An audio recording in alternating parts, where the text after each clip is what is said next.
Baldy, look who it is. This is one of my favorite days where we get to go back. And he's so relaxed looking too. So we get to go back and look at the season with our man, the great Steve Spagnuolo. Spags! How we doing, guys? How you doing, pal? I miss being out there east with my guys out there. We got to get to the Jersey Shore. We got to do all those good things, right, Baldy? No doubt. I mean, we actually have a nice day here, Steve. Nice. Like, it looks like spring is ready to sprung. So it looks like it's not too far away. Yeah, don't be careful though. I know. I'm gonna jinx the whole thing. Right? Yeah, I got you. The shore is waiting for you, pal. You know that. No, I love it. I love it. I know you do. Avalon. There's nothing better. He's so relaxed. He's got the good tan rolling. Well, I don't know about that. I tell you, it might be a little bit harder to be there this year because it'll be an Eagles country. They're going to let you know about it, Steve. They're definitely going to let you know about it. Those Eagle fans, they've got their, I don't know, Jalen Hurts jersey on. In a 95-degree summer heat. They don't care. They're wearing the jersey, man. They love you because they're football fans. They still love you. Listen, I know this, that this town still knows that your start came in Philadelphia. Like, you made your bones in this league in Philadelphia. You've went on to win, many Super Bowls and have this illustrious career, but you started in Philadelphia and you love Philadelphia. You lived there forever, and everybody still loves you. You guys know that. I mean, look, Maria and I get back there every summer for a reason, because we enjoy it. We love the people there, love seeing you guys. But listen, I was blessed. Andy brought me to Philadelphia back in 1999, and really fortunate for us. If you guys think back, that first year we're 5-11, and thank God we turned it around, because who knows? I mean, we could have been gone in 2 years and everything changes. But no, I'm very fortunate. Let's just hang on that for 1 second, Steve, because you got a chance to work with one of the great defensive minds in Jim Johnson right away. Like, I can still, right now, Steve, I can still hear his bark out there on the field. It just cut through everything. Yeah. And he had guys' attention. Like, and I've talked to everybody. I mean, I just saw Leslie Frazier. I see, Ron Rivera, all these guys that came through at that time, Steve. Like, what was it about him? Because I don't know that Andy and Jim knew each other much before they actually met. No. And started working together. The story I got, Baldy, was Andy they didn't know each other, had not worked with each other, but they had gone against each other. Yes. And, Andy, being the detailed guy that he is, along the way, he had kept notes on defensive coordinators that he thought were challenging to go against. And I think that's what led him. And Jim happened to be available, right? At that time, remember, head coaches could tag coaches that you couldn't touch. Right. Just like Mike Holmgren did with Andy when he was in Green Bay. But Jim had left Indianapolis as a coordinator, gone to Seattle, right? Yep. And I think he was just coaching the secondary, so he was available for promotion to get a coordinator's job. So fortunately for me, Leslie, Ron, John Harbaugh, Sean McDermott, all of us, fortunately for us, Andy hired Jim, and we all got an opportunity to work with him, learn, grow through all the things that he did. I think he was ahead of his time in a lot of the things that he was doing, and we try to incorporate still a lot of that now. I think all of us have put our own little twist, Baldy, on defensive football, but I know from my perspective, at the core, some of certainly from the pressure package part of it and the zone dog coverages come from Jim, and we're all indebted to him for that.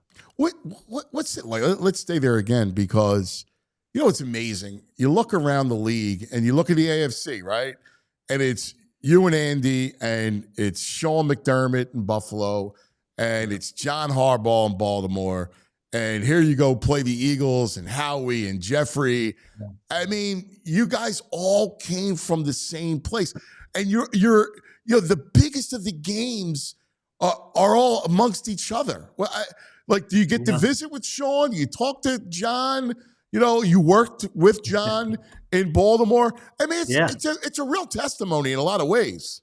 Yeah, listen. All of us have stayed in touch throughout the years. I mean, like you said, I had.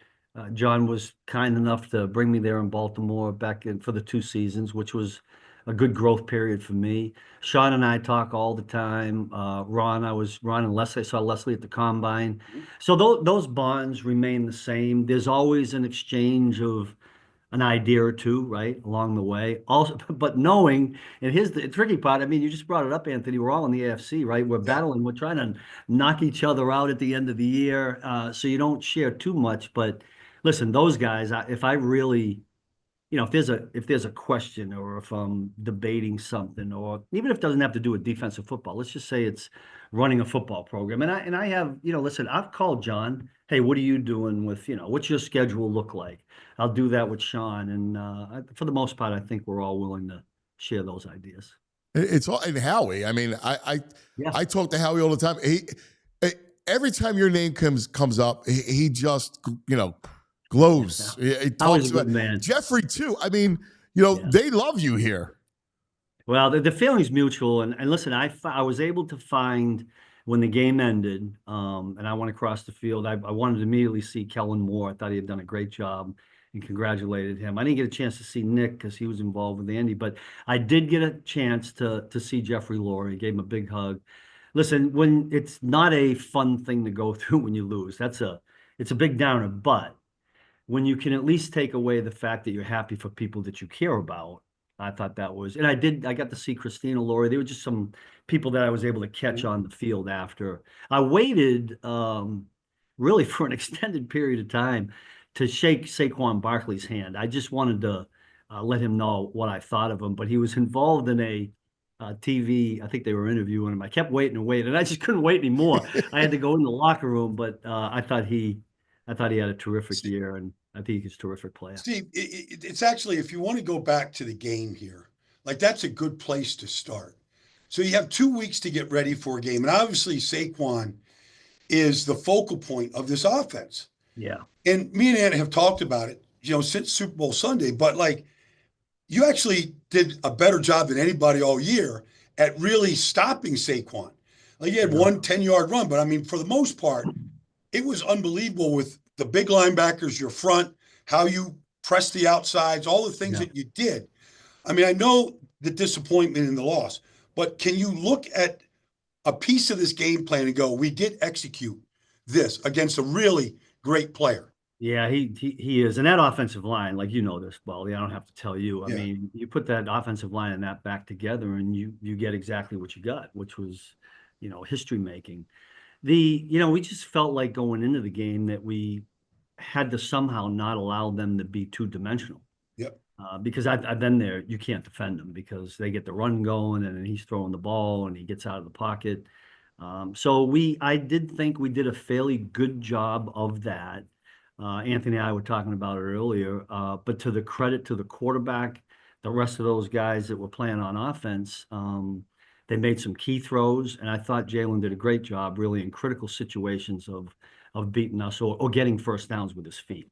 I thought that was really, really challenging, and that's what happens in this league nowadays with these athletic quarterbacks. I mean, you can take away runs, you can cover really well, have them all covered, and when they say, hey, I'm going to get the first down with my feet, and they're able to do it because your lanes are out of whack or something happens, then it becomes challenging, and I give them a lot of credit for what they did. Was the thought process to stay in base as much as possible with your linebacker crew? Yeah, we did that a little bit. And there was some early snaps, you'll see they put 3 wides out and we stayed in base.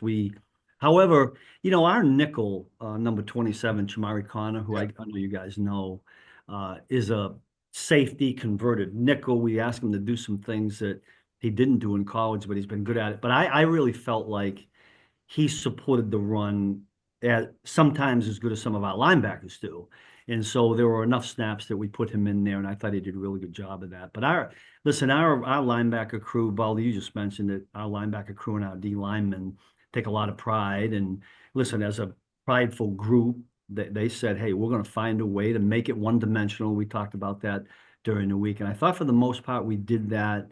Again, I just thought the quarterback and the wideouts were on some key plays, and when he had to, he beat us with his feet. I know you don't want to make any excuses, Steve, and I know you don't want to look at the officials, but I really thought that 3rd and 5 on the second possession and the unnecessary roughness that was flagged against McDuffie was really a call because obviously there's no intent to hurt A.J. Brown. He's really he's just going through to strip the ball, Steve. But you actually have to go jump to go make that play. Like you could call it a launch. He's not launching it, A.J. He's literally making he's in zone. He makes the right play, read. He's a great player. Yeah. And I thought it's 3rd and 5. They're off the field. I mean, he defends and I thought when the flag came out, I thought that was, they ended up scoring on the drive. But I thought that call at that point in the game, I don't know. Like I thought they could have just let it play. It was a tough one. It's funny, Baldy. Like, do you remember Mike Frazier was with us in Philadelphia? He's Andy's analytic guy. Yeah. And so Mike had made a point throughout the playoffs that typically in the playoffs, and you guys know this, and the data proves it, that usually the officials kind of let you play. Yep. So to your point, you would have hoped that one would have not been called. It was. You got to overcome it somehow. Look, you could go the flip side of it, like the very first drive when Jalen threw it to AJ on Trent. That's the offensive pass. And it was an offense. Now, listen, it probably legitimately was. However, you might say, hey, do you call that in this game? And so I get both sides of it. Okay. It's going to happen. Somehow you got to overcome those. But I do agree with you, Baldy. That was a pretty critical play there. So on that drive, it's, so they get the first down to 27. You stop Barkley for a loss. And now it's 2nd 11 at the 28. And Jalen goes to Dotson. Yeah. Which was a huge play on that. Yeah. So I have in front of me, and Baldy, I have my call sheet. I got my comments from the game because, I'll tell you, I'm going to be honest with you guys. It took me, I count the days. I didn't look at that tape until like 17 days after the game. Is that right? Wow. I just couldn't. It was just, listen, it just stung. I watched bits and pieces of it, Baldy, but I didn't sit down and analyze it until I think I was at the combine. But anyway, I have done it. But Anthony, the play that you're talking about, there's always when you call a game, guys, and certainly when you don't win, I do it even when we do win. There's 2, 3, 4, 5 calls you want back. Yep. That 2nd and 11, Anthony, I would like back. We came after them. I just decided they were getting in field goal range, and I probably got a little bit too aggressive there, and it put Jalen Watson in a tough down. Although I thought 83 made a nice play with a little stutter move, and it kind of froze him a little bit, and it was a really good throw. So to their credit, they executed, but they picked up the pressure. It was an overloaded pressure. Saquon came. Yeah, and they came over. The center got over there, and they did a good job executing against the pressure that typically would make the quarterback get the ball out quick. So to their credit, they out-executed us on that play. What was and then we had to deal with the quarterback sneak after that. And I was going to bring this up, right? Because everybody's talking about the tush push, right? That was a whole topic in Indianapolis. Yeah. What's your thoughts on it, on the play? Listen, I can, because I'm a defensive coach, you certainly want to say, but they have found a way to, really produce on a particular play. The only thing, and maybe you guys remember this, I want to say at one time now, and you guys would know better than me, at one time, Baldy, you couldn't push people. No. Right. No. And then they somewhere along the way they changed. You can't pull them. Right. You can't pull your ball carrier with you. And I just didn't. I don't know if getting however many pounds behind somebody and push them is good for football or not. I'll let the competition committee decide that. But listen, if it's in football, you got to find a way to defend it. And okay, so I look at this play, Steve, as it's really pure physics. Force equals MA. Force equals mass times acceleration. So my question to you is, I saw the way Chris Jones lined up on the play. He was kind of like almost almost horizontal in the A gap. So I see you trying different things. But what if you did this, Steve? You've got Chris Jones, you've got Wharton, you've got your hogs up front, generally in the A gaps. What if you took your next set of defensive tackles and you pushed the same way that they're pushing, and you just met force with force? I see guys jumping over the top. That's meaningless. That's not. Yeah, because when you're in the air, you don't have any. Well, there's no power. Right. Yeah, yeah. Well, listen, I'm not going to dive too much because if the play's still in, we did have a couple of things. One in particular, we didn't get a chance to use. The only time it came up was that one play. Right. Right. I don't think they did it again. Your thought, Baldy, is a really good one because when you talk to rugby people like I have, yes, it's exactly what you're talking about. The hard thing comes now. It wasn't on that particular one, but the hard thing is you know that Philly a lot of times goes right to the line of scrimmage and does it. yes. Yeah. So they don't get lined up. Yeah, they don't give you a chance to huddle, get that particular personnel in there. Yep. Okay. And so that part of it's a challenge. And if you spend too much time practicing that and they always go no huddle in that situation, you're never able to get to it. So we did have a couple of things. I got some other thoughts. I'm going to keep them, under the hat for right now. Let me ask you one more question about it, Steve, because I've talked to the officials about this, like how you officiate the play. Right. I know you have too. So they said as soon as, like, if you look at the Josh Allen Baltimore play where he didn't get the first down, whether he did or not, I don't know. But they told me, because I think it's a difficult play to officiate, like when does momentum stop? Okay, and how do you look at that? So they said as soon as the ball carrier, whether it's a quarterback, tight end, whoever's there, as soon as the quarterback or the ball carrier starts going sideways, they should blow the whistle. Now, that seems easier said than done. I agree. But you know what might fix that now, Baldy? I think recently, if you guys read, they're now this coming year. I think isn't there going to be something in the ball? There's something, there's going to be something, a tracker that's going to help what you're talking about. Now, you bring up a good point about the stopping the momentum and when does no more forward progress. But I think the play that when they put this new rule in and how they're going to track it, I think it was from our Buffalo game when we did stop them. I think we stopped 2 or 3 of them. Yeah, you stopped 3 of them. There was a question about when they did the replay, did the ball cross the first down marker? So that might get corrected a little bit with the new. I don't know enough about it, but it sounds like the chip system that they're going to use. Okay. It was interesting with Buffalo because you did stop it 3 times and they ran it to your side. Did you see that they were always running to the left? Yeah. There was a particular guy that he wanted to go against, and our guys were all over it. Now, listen, we also had, was there 5, maybe 6, there were 4, 5, or 6 of those in the game. We happened to stop one on the goal line, one on the key 4th down.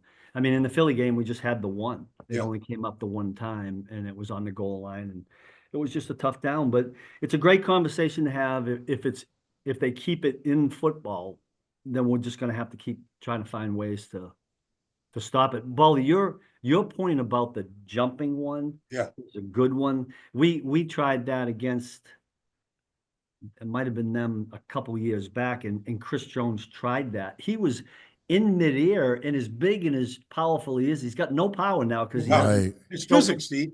Your feet have to be connected to the ground. Yeah. Like if I'm an offensive lineman, I got Chris Jones in front of me. I agree. And it's short yards. Forget about Tush Push.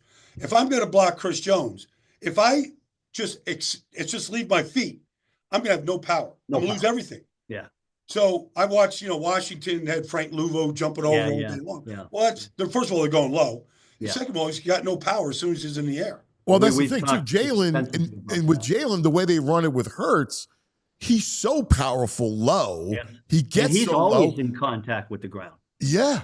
It's so hard to stop because he's so powerful. I mean, his legs, we always talk about how, he'll squat, whatever it is. And he's impossible to get that low, to get that force behind it. If you were able to set up Baldy, it's a great idea. Yeah. No, I mean, it's just something to think about. To Steve's point, look, if you're going no huddle and and that has been the Eagles' approach, short yardage, goal line, like let's just go up and line up and go. You can't substitute to get, your big people in there. Yeah, big people in. Now, the other thing too, Bally, that, from my standpoint, that keeps you from fully committing to what you're saying is, now they do have 2 or 3 things off of that. Yeah, they do. Right. Where my guess is what they would do is just check to whether it's jet sweep. They just pitch it out. I mean, they're smart enough to be ahead of the game that way. Yeah. All right, so it's 7-0, and this goes back now to the offense. And I think Andy made a great call during the year, trying to fortify the line, but it was struggle. It was a 3-and-out after that. You guys are back on the field, and again, you stop Barkley. First down, incompletion. Second down, you stop Barkley for 2, and then Jalen goes to Devonta for 9 to pick up the first down. You're doing well. I mean, you had the offsides on Omenahu that hurt. Yeah, it was a third down. I think on that drive though, Anthony, we did end up intercepting the ball. Well, you got Cook at the interception. Yeah, it didn't kill us. Yeah, that one didn't kill us. No, but it was more that you guys were still you guys were forcing them into third down situations. We were. I wish we'd have won a few more third downs than we did. I mean, at the end of the game, the stat came out fairly decent, but I just think in playoff games, third down is so critical. I mean, you gotta be really good on both sides of the ball, to tip that score the way you want it. But the one I thought that really got us as you keep going there, Anthony, was listen, I know we threw the pick 6 and it went to 17-0, and that was hard to recover from, but the one that, I mean, if we'd have gone in the halftime at 17-0, I mean, we've overcome those. Well, the shallow cross to A.J. Brown. That's where I was going, yeah. Baldy. That was the one, and it was just a quick thing. One of our linebackers, we had worked on it. We had seen that play. We didn't come off quickly like we should, but had we got them to kick a field goal there, I thought that would have made a huge difference. Yep. But when we didn't, it gave them a lot of momentum. Were you in zone coverage on that, Steve? We were, Baldy. We could have played it better. We worked on it. There's a couple guys in there that wish they had that down to do over again. Yeah. But listen, that's in big games like that, when one side of the ball executes it a little bit better than you do, they end up scoring. I mean, they got the ball at the 12, so we had to hold them to a field goal is what we were trying to do, but we didn't do that there. That 3rd and 7 on the AJ play, did you think about pressure? Which one was that? That's the shallow cross to AJ. The 3rd and 7 at the 46. That was a second down play, wasn't it? Or no, so it was down? Yeah, first down, you stop Barkley for a loss. 2nd and 11, Jalen scrambled for 4, and it set up 3rd and 7 at the 46. Okay, yeah, that was on the field goal drive. And that went to AJ for 22. Was that Trent McDuffie? Yes. Yeah. Oh, I remember what happened. It's all coming back to me now, Anthony. I'm sorry. Well, one of the things we thought we needed to do against them was not show them when we were in post safety defense, and we made a little bit of a mistake. You lined up in too high almost every single play. Yeah, well, we wanted to, but we weren't always playing too high. I thought, going back to the run game, I thought our guys did a really good job of holding that 2 shell when we weren't 2 shell, when we were an 8 in front. And, Justin Reed would get down there and make a couple of tackles for a 3-4 yard gain. I thought our guys did a really good job on that. On the one you're talking about, Anthony, on the 3rd and 7, I think we just showed Jalen too quick that we were in post high, and he decided he was going to throw it to his best player, and that's what he did. And we had our best player on him, but they won that down. So yeah, if you're asking me, Anthony, would I change the call now in pressure? The answer would probably be yes. Hindsight's 20/20, right? Well, it's just interesting. It goes into your mindset that when you hold Saquon to 25 carries for 57 yards. I mean, we watched them all year long. Pittsburgh tried to do it. Everybody tried to do it, and nobody succeeded. Yeah, I just wish listen, I would, if you'd have told me, would you be happy with the stat at the end of the game, I would have taken it. But listen, the three of us know I'm not a big stat guy. I mean, I like to hear that. But to me, the only stat that matters for us defensively is points allowed. Yeah. Because that's the way we can help our football team win the game, to limit the amount of points. And I just thought this offense we were facing, if we could have found a way to keep them under 20, I thought that would have been really good. That's the respect I have for the people that they have on offense and how they do things. and it got really hard to do that. I mean, and we didn't do that. I mean, we needed a couple of plays. We needed to make another, Brian Cook makes that interception. We needed another one of those somewhere, or a fumble recovery. And then maybe we could have turned it a little bit differently. The one other play, Steve, in the third quarter there, the touchdown to Devonta Smith, it was off play action. And they had run that same run earlier in the game with Mekhi Becton pulling. You guys stuffed it. There was out of a pistol. I thought Jalen did a pretty good job of recognizing it. You doubled AJ on the other side of the field.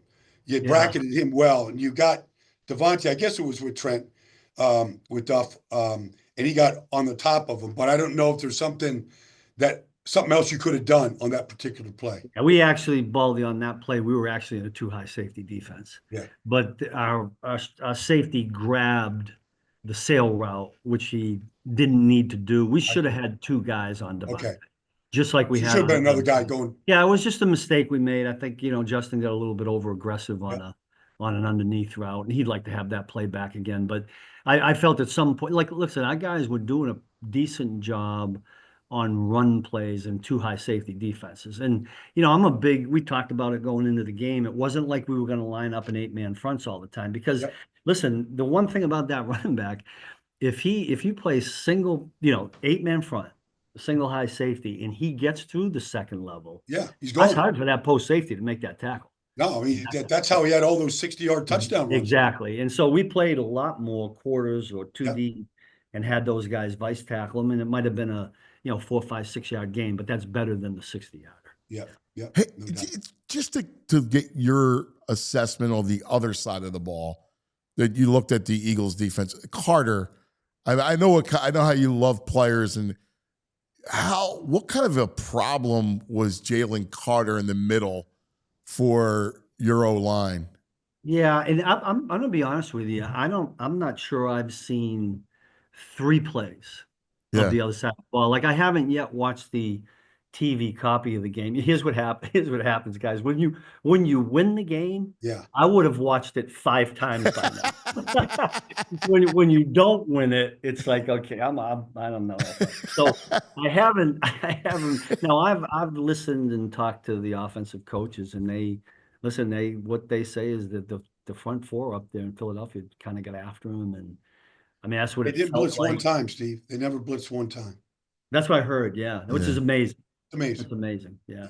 So you got to give a lot of credit to whoever was covering on the back end and the guys that were coming up front. And listen, I haven't studied their defense, and I haven't had a chance to do that, but I hear a lot of things about that Carter, and everything I hear about is he's dominant. So.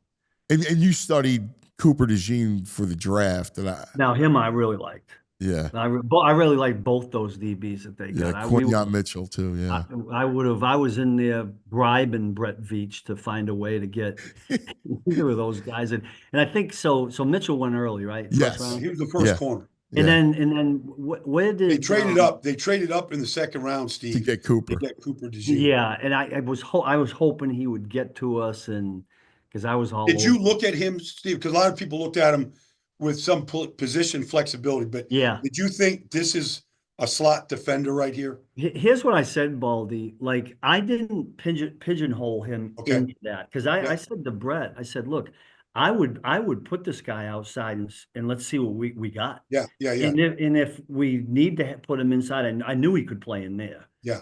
I thought he was really smart, instinctive, but I had no problem saying that he was also an outside corner in my mind. Okay. Yep. Yeah, I remember you telling me that, because after the draft, I talked and you're like, hey, I like that Cooper DeJean a lot, and I could play him on the outside. What really struck me is how physical he plays in the middle of the field. Like here was one where he stood up Derrick Henry, and he stood him up, and he became a real physical player in the middle of the field. It's funny. There's a part of me, guys, like Baldy, you're probably, and Anthony, you guys are getting ready to dive deep into this draft and all, right? And I love evaluating DBs and corners. I mean, I do them all, linebackers, but I really like the DB part of it. And there's a part of me that thinks sometimes we don't see the true physicality of some of these guys, because I think a lot of them don't want to get hurt before they have a chance to. Yeah. You know what I'm saying? Yeah. Oh, yeah. Now maybe that's different with NIL, but so sometimes for me, it's hard to, like, I want tough physical DBs. Yeah. I don't want I don't believe in cover corners. I don't believe in the block tackling. I don't want guys shying away from contact. But sometimes there's a guy that might not show it in college. All of a sudden he gets to the NFL and he's knocking the crap out of everybody. Yeah. Now I'm not saying Cooper is that guy, because I liked everything he did. Yeah. I thought he was physical. What I really valued was how smart he is. I love smart football players, especially ones on the back end and at the linebacker level, because I just think in today's football, and we like to be multiple, I think the more you can do from chin to the hairline with as many players as you can have playing like that, the better off you can be. There's the one thing about this Cooper DeJean, Steve, and it showed up in the game, obviously, but he's a punt returner at Iowa, and he's a punt returner here. So even when he gets the interception, I mean, his mentality is to score. Right. Now, I don't know that all defensive backs, I mean, they all want to score. I get that, Steve. But some guys, they have that vision of where the lanes are and where to get to. He looked like he's got that. It's ingrained in him. Yeah, when you can have a cover guy with those kind of skills, Anthony, you're talking about how physical he is, and add to that when he gets his hands on the ball, he becomes a legitimate runner. That's a pretty unique player, and because not all though. Listen, they're on defense for a reason, right? Yeah. I mean, if they had great hands and all that, they probably all want to be wideouts, right? But the guys that can do that, that's a luxury. That's huge. Well, it's interesting that we're talking about this. You're bringing up smart, tough football players, strong. We talk about linebackers. We're talking about Barkley and running backs. I'm going to take you back. I mean, it had to be maybe you were in New York. I don't even remember, but I mean, this is a long time. You and I were out. It was in the off season. We were having a conversation. I remember it was hot out, and you were talking about, building a team. I would look and get bigger. I think the linebacker is going to come back. It's when everybody was looking for quick, little, like small speed guys. Yeah. And you said big backs and big backers are going to return. And here we are all these years later, and it's back. Yeah, I think when we were talking about that, Anthony, it was, the college game was coming into the pro football and the zone read and everything. It was a space game. Spread. Yeah. Everybody wanted speed and nobody was valuing the running backs. And listen, I think in all sports, things go in cycles, right? And everything finds its way back somehow. And I think we're seeing that now. I mean, look at Baltimore, what they did. And even really most of the teams, you guys could help me out here, but I think most of the teams that were in the playoffs or at least went deep, found a way to have an effective run game. Well, I mean, you look at Baltimore, Philadelphia, Pittsburgh, Washington, they all ran it more than they threw it. Even Buffalo ball. Buffalo was 50-50. Running it. Yeah. How about Detroit? I mean, Detroit had the best run game with those two backs. Exactly. Yeah. It's going to find its way. I mean, listen, we just got done saying it that from a defensive perspective, when a team is two-dimensional and good at both, those are the toughest teams to defend. Yeah, and you I was just saying I was at the combine, Steve. I was in the Steelers box for I think Friday, but I was talking to guys that go back to Chuck Noll, played for Chuck Noll in that box. So we were just talking about Chuck and his beliefs, and he always thought that there's two things you got to do to be successful. You got to control the tempo of the game, and you got to take care of the football. I mean, it sounds very basic, but there is something to that. Control the tempo by being able to run it.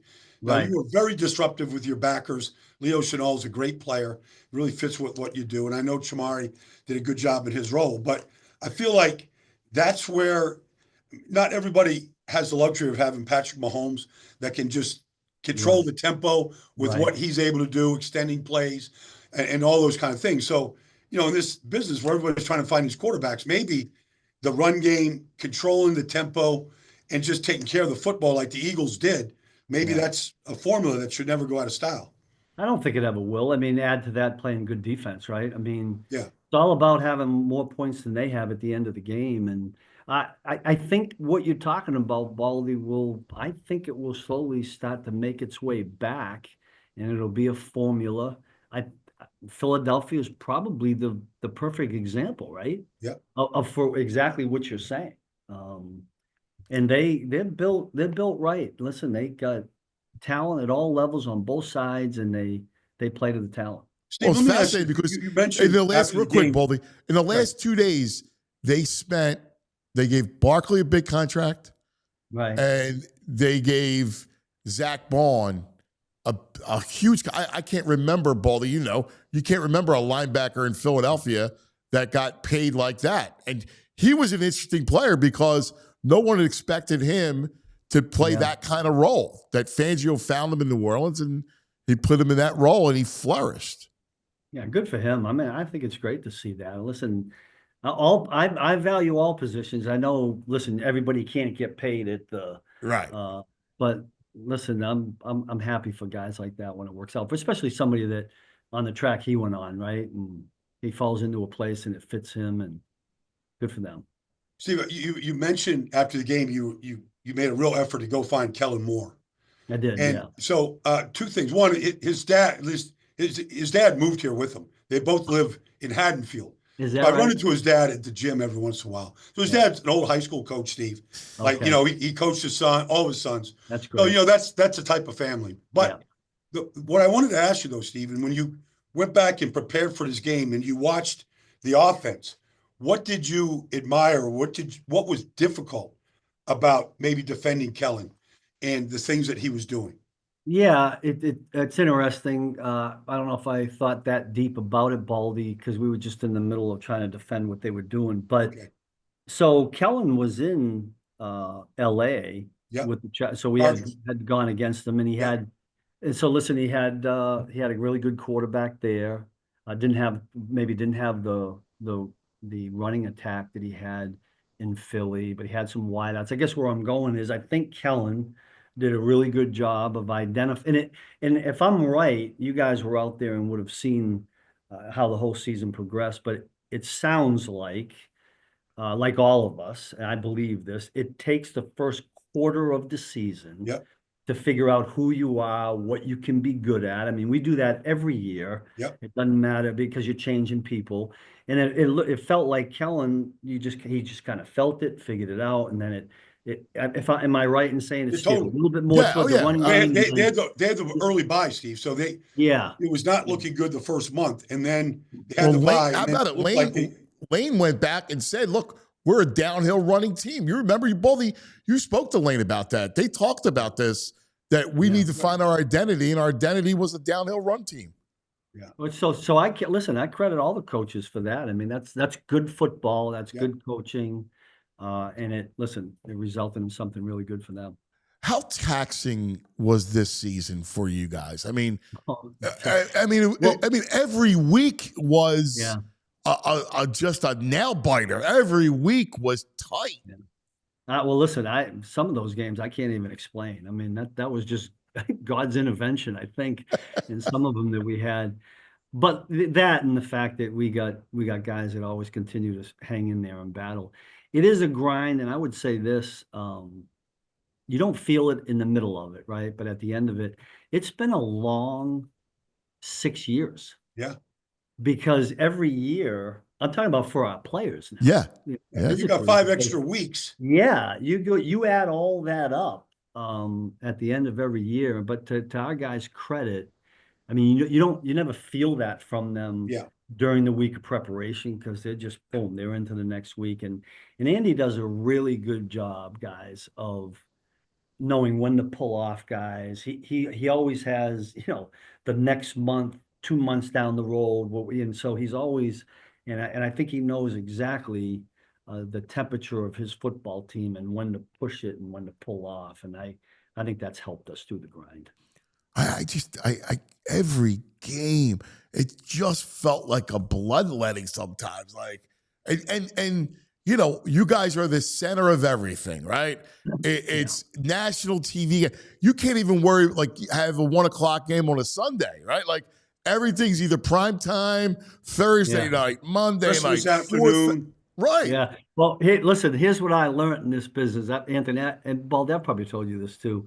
So I'm in, to your point, Anthony, about all these primetime games, and I'm just begging for like a 12 o'clock game, right? So you can hopefully win the game and have some time. I could have some time with Maria. We'll have dinner with Maria. I'm in New York, those, going all the way back to 07, 08, and all those years in Philadelphia were on primetime, right? And then I become the head coach of the St. Louis Rams, and we're struggling, and all our games were at 12. 1 o'clock. Yeah, 12 Central Time, right? And so I make sure, Anthony, that I don't wish for having a bunch of 12 and 1 o'clock games, because that usually means you're not doing real well. So you got to put up with the prime time. But listen, it's challenging. We played every day of the week except Tuesday. Yep. This past year, and when the weeks are different every week, it's challenging. But I listen, I give Andy and the players a lot of credit for handling that. Well, and all the attention beyond just the times of the games. I mean, you got, between Taylor Swift and all everybody talking about Pat. Pat is, a celebrity quarterback. Andy's doing Bundlerooski. I mean, I'm waiting for your appearance. He was great at that, by the way. He was. It's funny. People don't realize how personable he is. He's got a great personality. He's fun. Awesome. He's got a great fun side to him. Very much so. Like he'll walk in here and we might, it might be to just talk about one thing, and we'll be in here 15 minutes talking about back in Philly, or, just all these conversations. And, listen, we're just regular people, right? Just like you guys. And when we come in here and kind of let our head down a little bit and talk about, we were just doing it the other day. I forget what we were talking about, but it was like bringing us back to those days at Lehigh or something, but he enjoys it just like the three of us do. Steve, we're winding down here. You just came back from the combine. I was there. Without getting into like specific players, just overall, it looks like a great defensive line draft, whether it's tackles, ends, edge. Like, do you see it like that? Does it look as good and strong and deep as you've seen it in a while? It feels like that to me, Baldy. And again, you're probably further ahead than I am because you've been knee deep into it for a while. And, we when the Super Bowl ended, we did our exit interviews and our evaluations. Then we took a week off and then kind of got back into it when we got back. All of a sudden, boom, the combine was here, Baldy. It was like bang. Way too fast. But the word around the league, whether I talk to coaches on other teams, with our personnel people, what you're saying feels like is exactly right. And we interviewed, a number of defensive guys, and there were a number of D linemen in there. I was pretty impressed with the few guys that we, it wasn't always that D linemen were as smart football as I feel like they are now. And I don't know why that is, but I thought a lot of the guys that we talked to, really for D linemen, not to put guys in a bucket of cat, they seem to know football. And I was, we asked these guys sometimes to get up and, draw up their favorite blitz, or and I was impressed with the way they got, for the most part. What's amazing, and being around a lot of youth football and high school football and college, is they're so far advanced in the X and O of the sport. Then, when Baldy was there, he's looking for, he's fighting a bunch of cowboys, trying to get there, drinking his beers and hanging out, right? Like, these kids now are so in tune. They all go to specialty camp. There's edge camps and edge specialty coaches and defensive tackles and D-backs. It's pretty interesting to see it now. Do you think some of the mental part of it, Anthony, comes from the fact that, now listen, I don't even know how to play Madden. I don't know how to play the computer games. I've never even done one. But I watch these kids on these things at a young age, and there's got to be some, football in there, right? If you're going to pick a defense and pick right? Oh, yeah. Maybe they take entire playbooks. Like, they'll take your playbook in Madden, and you'll choose from, and you got to be quick at it.